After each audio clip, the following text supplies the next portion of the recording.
So the PROMISE study is being presented here in the American Society of Hematology in 2025, and we're very excited because it was truly a fruit of labor for many years, trying to recruit patients in the United States, but also we recruited in South Africa and Israel and Greece to look at patients who are at risk, meaning either family history of blood cancers or African Americans or people of African descent. And we are now presenting 33,000 samples that we've looked at by mass spectrometry with binding site to look at the level of monoclonal gammopathy of MGUS or higher, so MGUS or smoldering myeloma. And we indeed found, very interestingly, that an African American population or people of African descent have a 14% prevalence, which is very high compared to what we've seen in Eystock or Olmsted County. In those numbers, it was about 3 to 5%. So this is a much higher prevalence in people of African descent.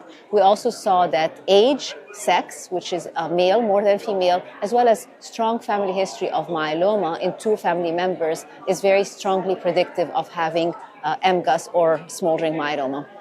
We next use the iStop calculator, which is developed by the Icelandic group, to see if some of those patients will be at a higher level, almost to the level of smoldering multiple myeloma. And indeed, we find almost 2% of people of African descent will have a level of smoldering myeloma. These are the people that we are now considering for treatment, whether it's daratumumab or all of the other clinical trials that we're developing right now. So it's an exciting time for us to see we can detect early, especially people at risk, people of African descent and people with family history. And we know that we can identify in many ways, genomics and CTC and immune, who is at risk of developing myeloma. But we also have so many therapies that can prevent and intercept the disease.